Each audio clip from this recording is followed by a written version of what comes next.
ఆంధ్రప్రదేశ్ రాష్ట్ర ముఖ్యమంత్రి జగన్మోహన్ రెడ్డి మీద నిన్న ఒక ఏదో దాడి జరిగింది అని చెప్పేసి సాక్షి పేపరు, సాక్షి ఛానల్ గగ్గోలు పెడతా ఉన్నారు. నిజంగా అది గనక దాడి అయితే తెలుగుదేశం పార్టీ తరపున, తెలుగు యువత తరపున దాన్ని తీవ్రంగా ఖండిస్తూ ఉన్నాం. నిజంగా అది గనక దాడి అని ఎందుకన్నానంటే మాకు కొన్ని అనుమానాలు ఉన్నాయి. ఆ కొన్ని అనుమానాలని వైఎస్ఆర్ కాంగ్రెస్ పార్టీలో ఉన్న పెద్దలు కావచ్చు, ఇప్పుడు ఈ జగన్మోహన్ రెడ్డి భద్రత చూసుకునేటటువంటి ప్రభుత్వ పోలీస్ అధికారులు కావచ్చు, ఆ అనుమానాలని క్లారిఫై చేసిన తర్వాత అది నిజమైన దాడా లేదంటే కోడి కత్తి బాబాయ్ హత్య లాంటి మరొక సీక్వెల్లా అనేది మేము అర్థం చేసుకుంటాం. సో వెళ్ళిపోదామా? మాకున్న అనుమానాలు ఏంటో. ఈనాడు శ్రీధర్ రెడ్డి అవుతూ బాబాయ్ హత్య జరిగేటటువంటి 2 రోజుల ముందు సంచలనం జరగబోతా ఉంది అని చెప్పి, రాష్ట్రంలో సంచలనం జరగబోతా ఉంది, దేనికైనా సిద్ధంగా ఉండండి అని చెప్పేసి అప్పట్లోనే ట్వీట్ పెట్టినటువంటి మేధావి ఈ అవుతు శ్రీధర్ రెడ్డి 4 రోజుల క్రితం 4 రోజుల్లో రాష్ట్రంలో సంచలనమైన సంఘటనలు జరిగే అవకాశం, ఎన్నికల మూడ్నే మార్చే సంఘటనలు అని చెప్పి ట్వీట్ పెట్టాడు. ఎందుకు పెట్టినట్టు? దీన్ని ఈ అవుతు శ్రీధర్ రెడ్డి అనేవాడిని మరొకసారి మరి పోలీస్ స్టైల్లో విచారిస్తే, మన ఆంధ్రప్రదేశ్ రాష్ట్ర పోలీసులు ఎటు ఆ పని చేయరు కాబట్టి ఎన్ఐఏనో సిబిఐకో ఇస్తే వీడిని తీసుకుని వెళ్ళి బెండు తీస్తే మరికొన్ని విషయాలు బయటకు వస్తాయని చెప్పేసి మాకున్నటువంటి నమ్మకం.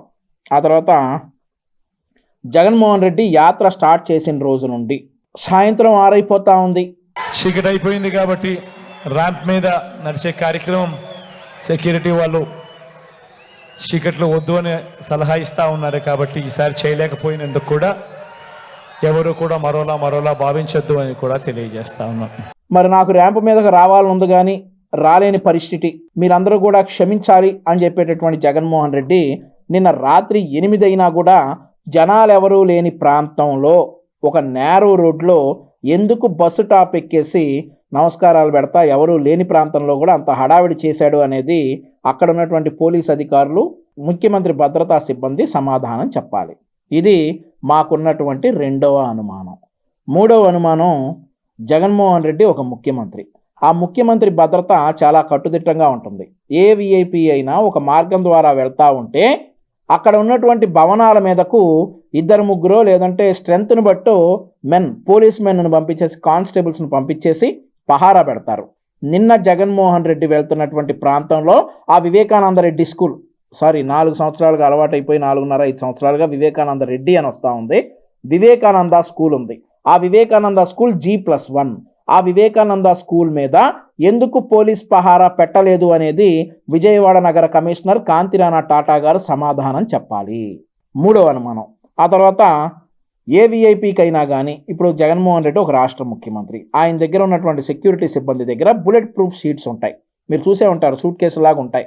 ఆ బుల్లెట్ ప్రూఫ్ షీట్స్ మీరు ఎర్రగొండపాలెంలో చంద్రబాబు నాయుడు గారి మీద దాడి జరిగిన వెంటనే ఆయనకున్నటువంటి సెక్యూరిటీ సిబ్బంది 4 వైపులా చేరి ఆ బుల్లెట్ ప్రూఫ్ షీట్స్ పెట్టేసి అడ్డంగా నిల్చున్నారు. కానీ నిన్న జగన్మోహన్ రెడ్డి మీద దాడి జరిగిన తర్వాత ఆ బుల్లెట్ ప్రూఫ్ షీట్స్ అసలు ఓపెన్ చేయకుండా జగన్మోహన్ రెడ్డి ప్రజలందరికీ కనిపించేటట్లు ఆ రక్తం కూడా దరదరా కారుతున్నట్టు, ఆ రాయి కూడా అసలు అక్కడే పడి ఉంటుంది కదా, రాయికి కాళ్ళు ఉండవు కదా, రాయి అసలు ఇంతవరకు రాయిని ఎవరు ట్రేస్ చేయలేదు. అదొక అనుమానం, అది వేరేది.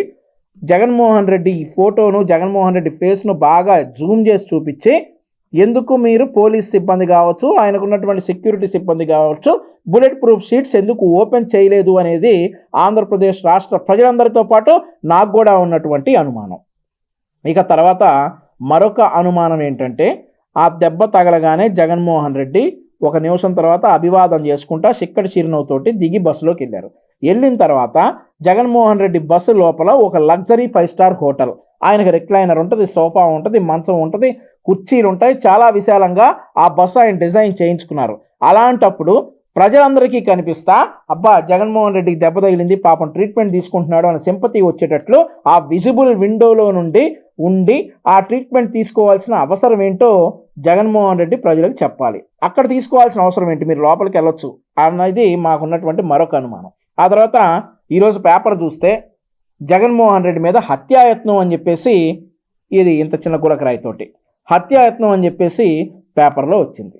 ఆ పేపర్లో అది హత్యాయత్నం అని అన్నప్పుడు, అలాగే ఈరోజు ఇప్పుడే జస్ట్ నేను న్యూస్ చూశాను, దాన్ని 307 కేసు కట్టారంట మన పోలీసు వారు. మరి ఆ గతంలో చంద్రబాబు నాయుడు గారి మీద రాళ్ల దాడి 3 సార్లు జరిగినప్పుడు తిరుపతిలో ఒకసారి జరిగింది. 2021 బై ఎలక్షన్లో తిరుపతిలో ఒకసారి చంద్రబాబు నాయుడు గారి మీద రాళ్ల దాడి జరిగింది. అదే మాదిరిగా ఆ తర్వాత నందిగామలో జరిగింది, ఎర్రగొండపాలెంలో జరిగింది. ఒక్కసారి కూడా మీరు హత్యాయత్నం కేసు కట్టకుండా ఇక్కడ జగన్మోహన్ రెడ్డికి చిన్న గులకరాయి తగలగానే దాని హత్యాయత్నం కేసు కట్టారంటే ఇక్కడ మీ స్వామి భక్తి కనపడతా ఉంది పోలీసులది అని చెప్పేసి మరొకసారి, సరే అది అవుట్ ఆఫ్ కంటెక్స్ట్, హత్యాయత్నంగా మీరు ఎలా చెప్తారు ఇంత చిన్న గులకరాయితోటి? ఆ తర్వాత మరొక ప్రశ్న, ఆ బిల్డింగ్ అంతా చూస్తే గట్టిగా 5 నిమిషాలు కాన్సన్ట్రేట్ చేస్తే ఇప్పుడు జగన్మోహన్ రెడ్డి పర్యటనలు అంటే దాదాపుగా మీరు ఈ ఎలక్షన్ కోడ్ రాకముందు అనంతపురం జిల్లా నుండి, అటువైపు శ్రీకాకుళం జిల్లా నుండి, చిత్తూరు జిల్లా నుండి మీరు విపరీతంగా ఎక్కడికైతే జగన్మోహన్ రెడ్డి వెళ్తా ఉన్నాడో ముందు రోజు 2 రోజుల ముందే అక్కడికి చేరుకున్నటువంటి పోలీస్ సిబ్బంది చేరుకునేవారు. దాదాపుగా జగన్మోహన్ రెడ్డి పర్యటనలో అంటే ఒక 500-600 మంది కానిస్టేబుల్స్, ఒక 20-30 సంఖ్యలో ఇన్స్పెక్టర్స్, సబ్ ఇన్స్పెక్టర్స్, ఎస్పీలు, అడిషనల్ ఎస్పీలు అందరూ అక్కడే. బట్ నిన్న జగన్మోహన్ రెడ్డి మీద దాడి జరిగిన వెంటనే అక్కడ ఉన్నటువంటి పబ్లిక్ని ఎందుకు క్లియర్ చేయలేదు? రోప్ పార్టీస్ ఎక్కడికి వెళ్ళాయి?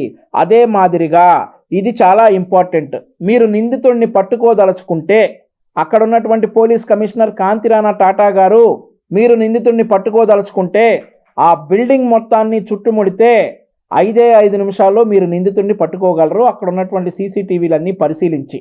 కానీ మీరు ఎందుకు నిందితుడిని పట్టుకోలేకపోయారు? ఇది మరో ప్రశ్న. అసలు అక్కడ కరెంట్ ఎందుకు పోయింది అనేది అసలు ఇది ప్రపంచానుమానం అనమాట. ముఖ్యమంత్రి పర్యటన జరుగుతూ ఉంటే విజయవాడ లాంటి మహానగరంలో కరెంటు పోవడం అనేది ప్రపంచానుమానం.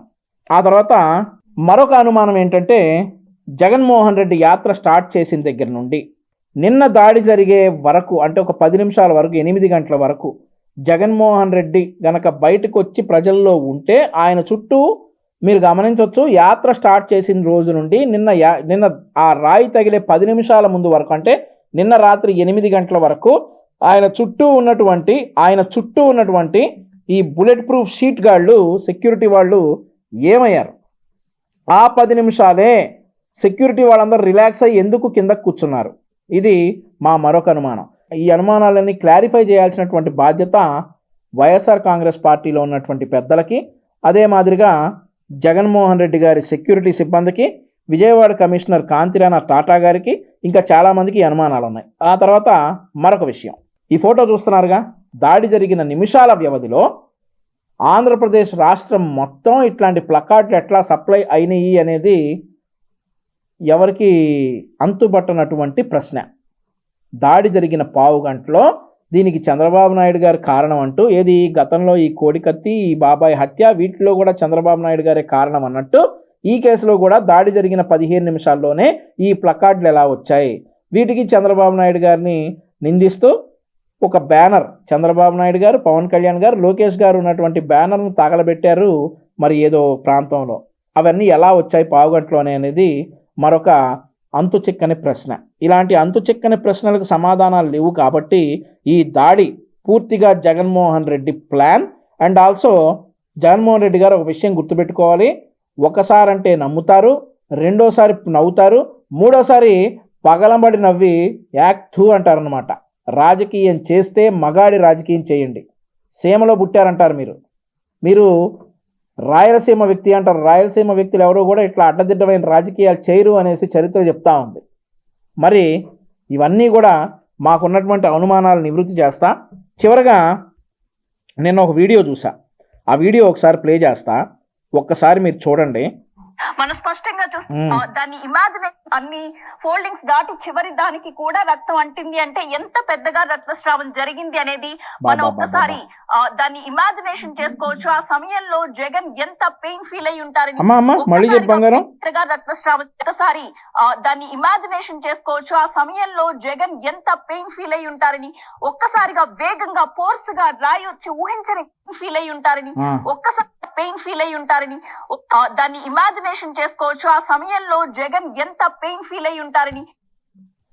జగన్ ఇంత చిన్న గులకరాయ్ ఎంత పెయిన్ ఫీల్ అయి ఉంటారు అని చెప్పేసి సాక్షి టీవీ చెల్లైనటువంటి TV9 పాప బాగా బాధపడిపోతా ఉంది. అమ్మా కొన్ని ఫోటోలు చూపిస్తా, ఒకసారి ఆ ఫోటోలు చూడు, ఈ ఫోటో ఒకసారి చూడమ్మా. ఆవిడ డొక్కల్లో పోలీసు వాళ్ళు తంతున్నప్పుడు జగన్మోహన్ రెడ్డి ఆదేశాలతో అమరావతి ఉద్యమాన్ని అణిచివేయాలని ఆవిడ డొక్కల్లో పోలీసు వాళ్ళు తంతున్నప్పుడు ఆ మహిళ ఎంత పెయిన్ ఫీల్ ఉంటుంది ఒకసారి ఆత్మవిమర్శ చేసుకొని సిగ్గుపడు. ఇంకోటి, నీకు ఎదురు తిరిగాడని, నీ నాయకుడు జగన్మోహన్ రెడ్డికి ఎదురు తిరిగాడని ఒక ఎంపీ, అది కూడా 60 సంవత్సరాల వయసు ఉన్నటువంటి వ్యక్తిని కాళ్ళు కమిలిపోయేలా కొడితే వాళ్ళు పెయిన్ ఫీల్ అయ్యి ఉండరా? ఇంకోటి, చిన్న పాప, ఈ పాప ఎంత పెయిన్ ఫీల్ అయి ఉండాలమ్మా? ఇంకోటి, మీ ఇసుక మాఫియాని అడ్డుకున్నామని మమ్మల్ని కూడా పోలీసులు కొట్టారు, అదిగో అదే ఫోటో. మేమెంత పెయిన్ ఫీల్ అయి ఉంటాం? ఆంధ్రప్రదేశ్ రాష్ట్రం గత 5 సంవత్సరాలుగా ఫీల్ అవుతున్న పెయిన్ నీకు కనపడలేదా? చిన్న గులకరాయి వల్ల జగన్మోహన్ రెడ్డి అంత పెయిన్ ఫీల్ అయ్యాడని చెప్పి నువ్వు బాధపడతా ఉన్నావు. బాధ్యతగా వ్యవహరించాలి. జగన్మోహన్ రెడ్డి ఒక్కడే మనిషి కాదు ఆంధ్రప్రదేశ్ రాష్ట్రంలో, మేమందరం కూడా మనుషులమే. అమరావతి మహిళలు మనుషులే, రఘురామరాజు గారు మనిషే, అందరూ మనుషులే. అందరికీ నొప్పి ఉంటుంది. జగన్మోహన్ రెడ్డి ఒక్కడికే ఉండదు నొప్పి. జగన్మోహన్ రెడ్డి ఒక్కడికే నొప్పి కాదు, ఆంధ్రప్రదేశ్ రాష్ట్రంలో ప్రతి ఒక్కరికి నొప్పి ఉంటుంది. ఇట్లాంటి డ్రామాలు కట్టుబెట్టి మా అనుమానాలు నివృత్తి చేయాలని చెప్పేసి వైఎస్ఆర్ కాంగ్రెస్ పార్టీ పెద్దలకు కావచ్చు, ప్రభుత్వాధినేతలకు కావచ్చు మేము డిమాండ్ చేస్తూ ఉన్నాం.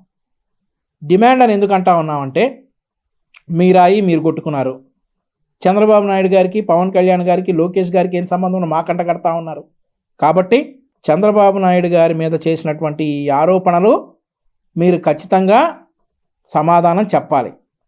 మీకు మరి 4.5 సంవత్సరాలుగా మీరు సై అంటే మీరు ఏది చెప్తే అది చేస్తున్నటువంటి సిఐడితో ఎంక్వైరీ చేయించుకుంటారో, లేదంటే సిబిఐతో ఎంక్వైరీ చేయించుకుంటారో, ఎన్ఐఏతో ఎంక్వైరీ చేయించుకుంటారో, కేంద్ర దర్యాప్తు సంస్థలు అన్నీ వాడతారో, లేదంటే ఇంటర్పోల్ వాడతారో, లేదంటే FBI వాడతారో, కానీ ఈ కేసు మీద దర్యాప్తు చేసి నిందితుల్ని పట్టుకోవాలని చెప్పేసి తెలుగుదేశం పార్టీ తరపున, తెలుగు యువత తరపున డిమాండ్ చేస్తూ ఉన్నాం.